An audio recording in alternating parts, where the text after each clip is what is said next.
Strong also. Radhe Radhe Maharaj ji. Maharaj ji, अहंकार मेरे जीवन में एक बहुत बड़ी बाधा बन रहा है। जब भी मैं सबके जीवन में है भैया, सबके जीवन में है। आप उसे पकड़ पा रहे हो, आप उसे दोष रूप से व्यक्त कर रहे हो, ये भगवान की आपके ऊपर कृपा है। पर इसका नाश तभी होगा जब आप नाम जप करेंगे और भक्तों के चरित्र सुनेंगे और सत्संग करेंगे, तो इसका नाश हो जाएगा। जब हम अपने बड़े जनों को सुनते, जैसे हम 10 माला जपते हैं और कोई 500 माला जपता है, तो हमारा अपने आप दिमाग लाइन में आ जाता है कि हम क्या भजन करते हैं। भजन तो वो करते हैं 500 माला जप करते हैं। हम क्या ब्रह्मचर्य हैं, वो तो आजीवन ब्रह्मचर्य हैं। हमारा क्या समर्पण, वो तो आजीवन समर्पित है। जब हम बड़े भक्तों के चरित्र पढ़ते हैं तो हमारा अभिमान नष्ट हो जाता है, और चरित्र पढ़ने से हृदय पवित्र होता है। भगवान का पावन चरित्र है, भक्तों का पावन चरित्र है। तो जब भक्त और भगवान के चरित्र पढ़ते हैं तो हृदय निर्मल होने लगता है। मलिन हृदय में अहंकार होता है, निर्मल हृदय में दैन्यता होती है। निर्मल हृदय में दैन्यता। यही दरबार दीन को आदर, रीत सदा चली आई। ये दीन पियारे वेद पुकारे, द्रवहु सुश्री भगवाना। भगवान के दरबार में दैन्यता का आदर है और अहंकार से भगवान को द्वेष है।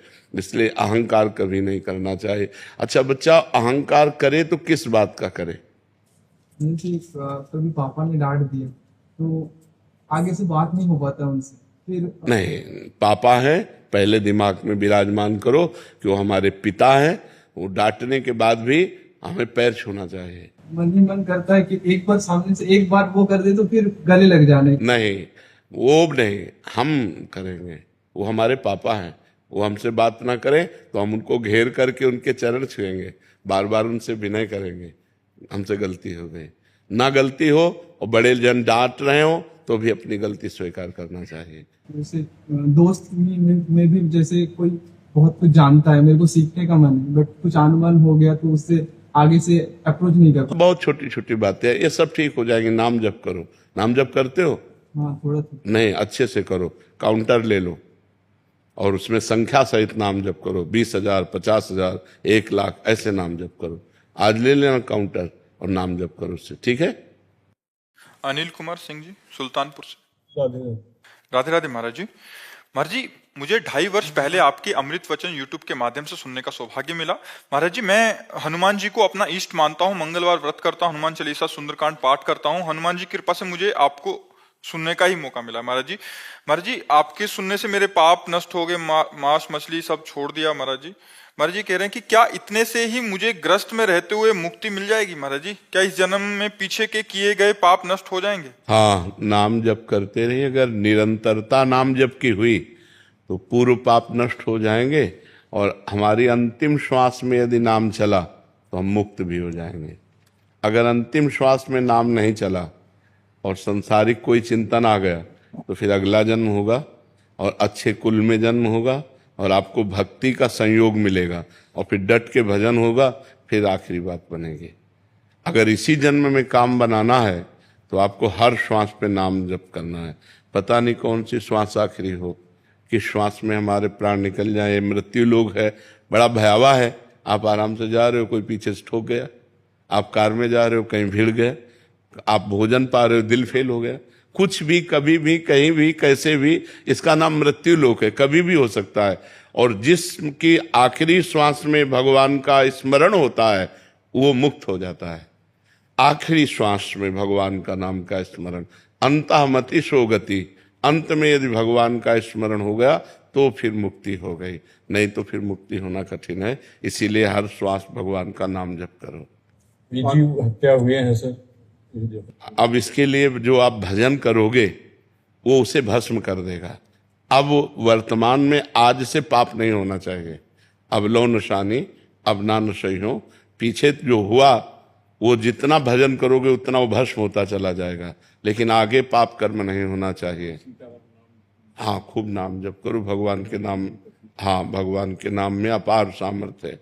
फाल्गुनी सिंह जी। राधे राधे गुरु जी। महाराज जी, आपके चरणों में कोटि कोटि प्रणाम। महाराज जी कह रहे हैं कि बहुत भीड़ भाड़ होती है सत्संगों में और मंदिरों में भी, तो महाराज जी घर बैठ के ही नाम जप करें या सत्संग सुन लिया करें? हाँ, सत्संग तो जरूर सुनिए और नाम जप भी कीजिए, लेकिन संतों के पास जाइए। भीड़ से मतलब क्या होता है, हमको लाभ से मतलब है।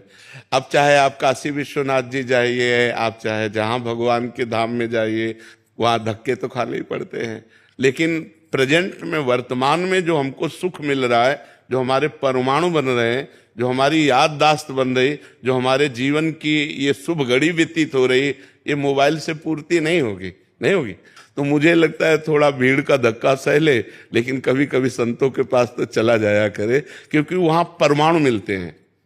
अनजाने में आपकी भागवतिक बैटरी चार्ज हो रही है, आप देख लीजिए। अनजाने में आपको वो परमाणु मिल रहे हैं जिससे आपके पाप नष्ट होंगे, संत दरस जिमि पातक टरई, और आपके अंदर अध्यात्म में चलने का बल मिलेगा केवल बैठने मात्र से। और सुन रहे हैं तो और फिर, और मनन कर रहे हैं और आचरण में उतार रहे हैं, तब तो भगवत प्राप्ति निश्चित है, इसमें संशय क्या है। महत्संगस्तु दुर्लभ हो, महापुरुषों का संग दुर्लभ है। सुत दाराधन लक्ष्मी पापियों के घर होए, संत समागम हरि कथा तुलसी दुर्लभ दोए। अगर भगवान की कृपा ना होती तो आप ऐसे ना बैठते। अब मोहि भा भरोस हनुमंता, बिनु हरि कृपा मिले। भगवान जब कृपा करते हैं तब संतों का संग मिलता है। तो मुझे लगता है कभी अवसर लगे तो दांव चूकना नहीं चाहिए, जाना चाहिए और संतों से मिलना चाहिए। जी महाराज जी, वेदांत की साधना करते हुए भी भक्ति का कैसे उसमें वो करें? वेदांत की साधना करते हुए भक्ति साधन बन सकती, साध्य नहीं। क्योंकि वेदांत की जो साधना है उसमें अहम उपासना है, मैं ब्रह्म हूं, और भक्ति का जो चरम लक्ष्य है वो दासोहम की उपासना है। ये सब कर रहे हैं अंतःकरण की पवित्रता के लिए, लेकिन लक्ष्य यही है कि मैं वही हूं जिसका नाम कीर्तन हो रहा है। उसके सिवा मैं में और उसमें कोई अंतर, और ये बिल्कुल कोई अंतर नहीं, वही तत्व है। तो ज्ञान मार्ग में वेदांत की उपासना में तत्वम अशि, तत् माने वो परमात्मा, त्वम माने तुम ही, अशि माने हो, वो परमात्मा तुम ही हो। तुम अपने स्वरूप को भूलकर अपने को देह मान करके फंस गए हो, अब अपने स्वरूप में आओ। तो उस स्वरूप में आने के लिए, समय काटने के लिए हम भगवान की कथा सुनते हैं, भगवान की चर्चा करते हैं, नाम कीर्तन करते हैं, लेकिन ये होश है कि मैं वही हूं जिसकी चर्चा हो रही है, मैं वही हूं जिसका कीर्तन हो रहा है, मैं वही हूं, मैं वही, अहम ब्रह्मास्मि, मैं ब्रह्म हूं। ये वेदांत का जो निर्णय है, और भक्ति इसका सहयोगी साधन हो सकती है वेदांत में। लेकिन भक्ति का जो स्वतंत्र मार्ग है उसमें मैं भगवान का दास हूं और भगवान मेरे स्वामी हैं, और इसमें जब तन्मयता बढ़ती है, बचता एक है दोनों में, ब्रह्म नहीं, माया नहीं, नहीं जीव नहीं काल, अपनी हुई सुदिना रही एक रहो नंदलाल। जब मैं प्रभु में लीन हो गया तो प्रभु ही बचे, और उसमें प्रभु मैं ही हूं। प्रभु को मैं में लीन किया गया और यहां मैं को प्रभु में लीन किया गया, दोनों में बचता हिसाब में एक ही है। और जब एक ही बचे तो जान लो सवाल सही है।